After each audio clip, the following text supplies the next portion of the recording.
what's under that jacket. You're pregnant, have been for a while.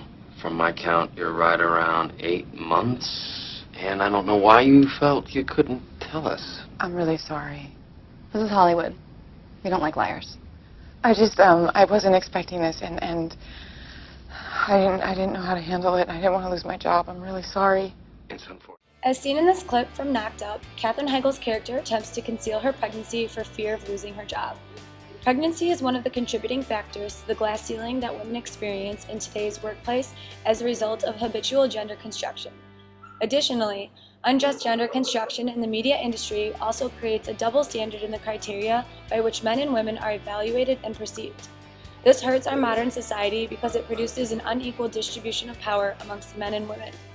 Because these issues are portrayed in modern-day entertainment, for example, the clip from Knocked Up and one we will show you from Sex and the City, it's clear that these issues are a reality that our society is aware of. This dominance contributes to the invisible barrier traditionally referred to as the glass ceiling that keeps females from achieving high power positions, even though sexual discrimination laws were eliminated by the Civil Rights Act in 1964. You have the problem that women historically have difficulty in the workplace because they bear children. Sadly, it is often seen as risky to invest in women in the workplace because they may leave specifically to have children. Extended absence is unforgivable, especially in the media industry, where employees have to work nonstop to keep up with the ever-changing news. Women tend to get out of the industry at all levels before they get to a level where they're thought about it in a management position. So you either have to be a single woman or a childless woman. Perhaps that's why it took until 2009 for a female to win an Academy Award for Best Director. The female to do this was Kathryn Bigelow, directing The Hurt Locker, an American war film. What makes her accomplishment so incredible is that the film was mostly geared towards a male audience. Unfortunately, she represents a minority of women who are able to succeed in this way. This glass ceiling exists in other industries. For example, only 12 of the CEOs from the Fortune 500 in 2011 were female. Women in higher positions have had to make sacrifices in order to do so. Miranda, a very driven lawyer from the TV series Sex and the City, expresses her concern in this clip about how she will be perceived by her coworkers once she is labeled as pregnant. And between you and me, I'm pregnant. And unwed. Perhaps you should spend less time in gay clubs. Well, seriously, good for you. Well, remains to be seen. Anyhow, I haven't told anybody at work because goodbye to all the good cases, and then it's only a matter of time before the buzzards start vying for my office. Another inequality that gender and sexuality construction creates in the media workplace is one relating to extreme double standards. In broadcasting, women are more heavily evaluated on their appearance than men. A lot of it has to do with who's the best looking woman we can put on camera. The 3 or 4 women that I've had in my classes in the last several years that have been promoted to major television stations all have been good looking. Women are expected to be both very attractive and qualified for the position, whereas being attractive isn't a dominant requirement for men, which can be seen by just looking at a typical on-air news report. But why is this?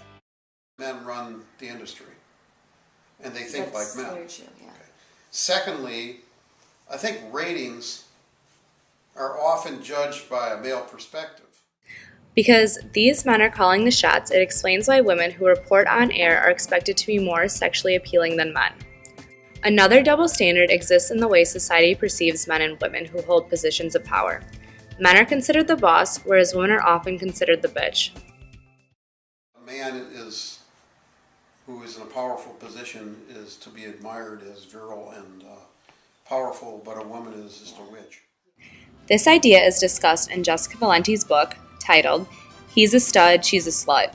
Women in roles of power are assumed to have sacrificed their family, friends, and kind demeanor to reach that level of success, and are often labeled as cold and inconsiderate. This complex is seen in the movie The Devil Wears Prada. Meryl Streep's character is the editor-in-chief of Runway, the #1 fashion magazine. She is regarded as a cold, hard bitch who has given up her family to attain success. This standard is rarely ever applied to men in power roles.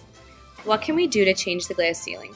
What can we do to eliminate the double standard and to increase the number of powerful women in the media industry and other areas in which these issues exist? But if I saw a woman who was the head of the CEO company the first thing I'd think was, oh, that's a woman. When we can get to a point where we say, oh, that's a fairly intelligent person who worked their way up, instead of saying that's a woman, that's when things are going to change. But you have to change the culture that way. Ultimately, it's not just the men or the women that need to change. Rather, it's society that has to evolve. A good place to start would be at the nuclear family level. Husband and wives talk over how they want to handle their financial and their life situation.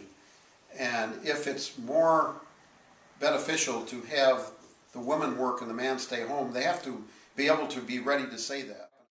Another solution that could be applied across all industries is a more structured approach.